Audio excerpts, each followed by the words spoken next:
Welcome to CreditSense tutorial on how to read your Transunion credit report. Now this credit report is actually the consumer disclosure that you will receive when you order your free annual credit report from annualcreditreport.com or when you order the credit report directly from Transunion. This is that Transunion consumer disclosure mandated by Congress. All right, taking a look at the first page, the very first information that the credit report provides is the personal information. Notice we have the name, social security number, date of birth, telephone, and we have principal address is located here and other subsequent addresses. Now remember, if you're a CreditSense client, you need to know that every address other than one listed here is dropping your credit score or your underwriting score when you are attempting to get approved for credit cards, loans, revolving accounts, etc.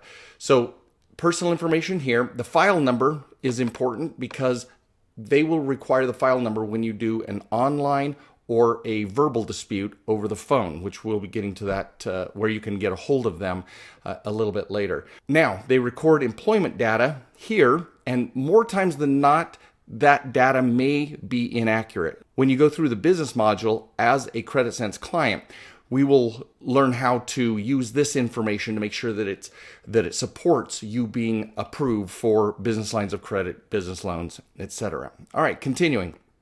Now, down below, the first thing we run into are public records. If you have no public records, it'll actually indicate that.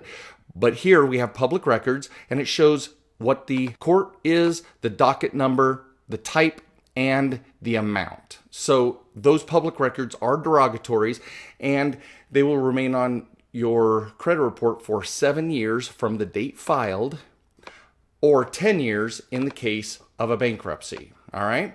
The next set of information is account information. Here's the legend that they go through, and I have to say that of all the credit reports that are available out there, this Transunion credit report is and has been for years the easiest to use, the easiest to understand, and the easiest to dispute.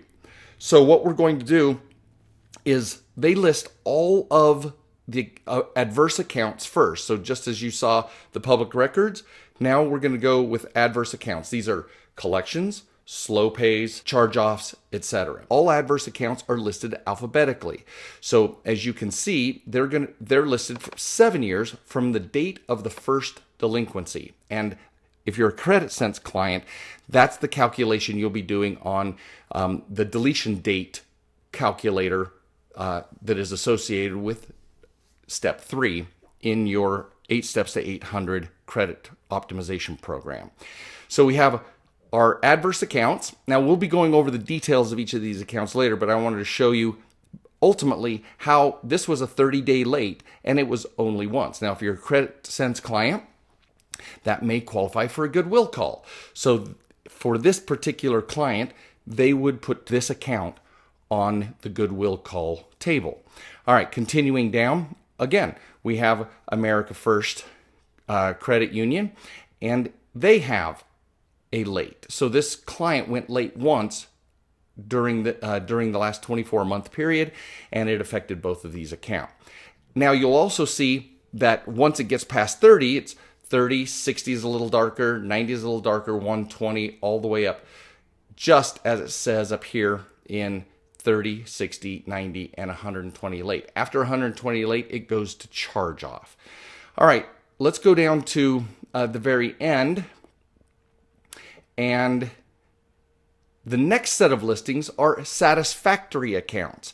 Now, we'll spend a moment here and go through each one of the listings, because if you're a CreditSense client, you'll want the information that's in yellow to be placed on the various tables and calculator spreadsheets that you have as part of your different steps.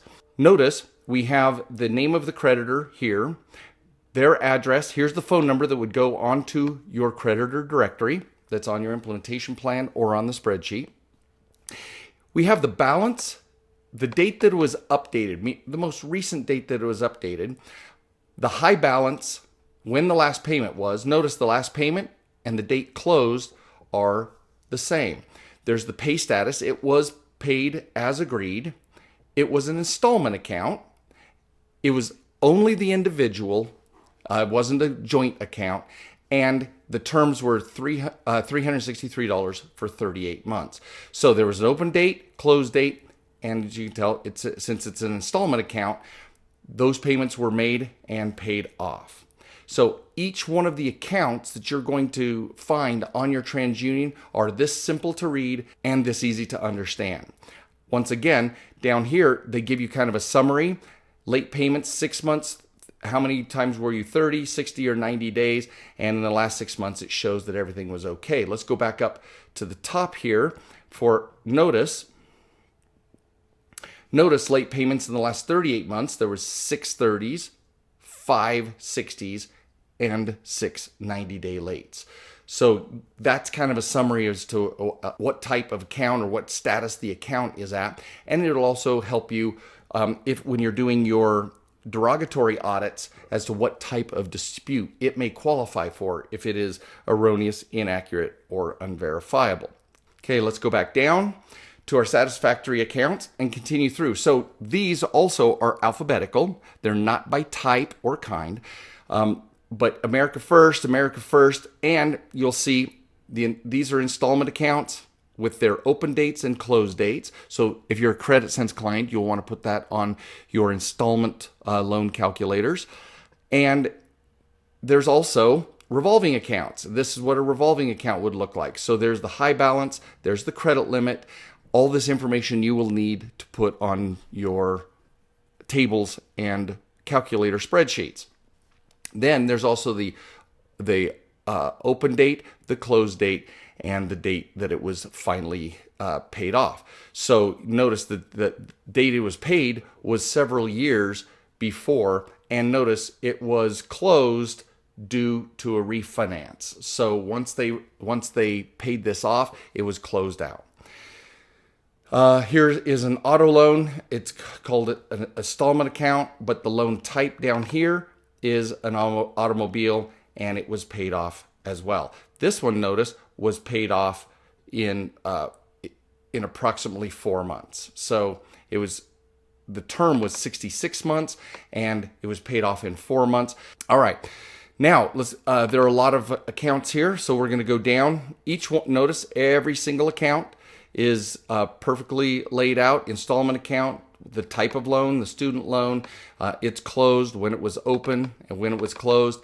All of these things are designed elegantly and simply to understand with TransUnion. All right. Once we get out of the accounts, we end up with inquiries. And unlike the other credit bureaus who try to confuse us or merge all these different types of inquiries together, TransUnion simply says regular inquiries. Those are the ones that remain on your credit report for 2 years. And interestingly enough, they are the companies that have pulled your credit report. So Wells Fargo, it was requested here. It was only an inquiry. There was a mortgage report that was also pulled. Those are the ones that count 6 to 10 points against your score.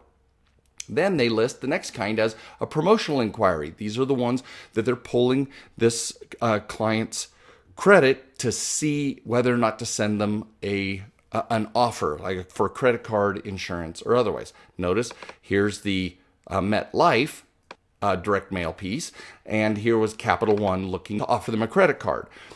Notice it was requested on 11, 10, 9, 8, and 6. So almost 6 months straight, they pulled this type of inquiry. This inquiry does not count against your credit score. The next type are account review inquiries. And all the information is in this paragraph as to the specifics about it. But notice, here's the MyFICO pull that we did for this client.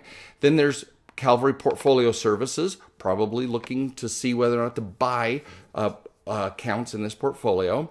And there are different insurances, etc. So these are all just people who are reviewing the account to see if it's worth buying, or current creditors who are reviewing the account to see how the consumer is doing, see if they deserve a credit line increase, see if they deserve a limit drop. If the client doesn't do the right thing, then they can drop the credit limit or increase the interest rate. And for CreditSense clients, there's a section and worksheet on how to minimize your chances of having your interest rate increased and your credit line decreased. Finally, on this credit report, if you wish to contact TransUnion, if you're writing letters, it will go to this address. And if you're calling them, and there's certain tasks that are required to call the credit bureaus, you would use this number. We do not give you a number in your CreditSense materials because these addresses and these phone numbers change. Many times these phone numbers and numbers are actually linked to the file number. So we want you to use the phone number and the address that goes with this report if you're going to dispute something, challenge something, or inquire with the credit bureau directly.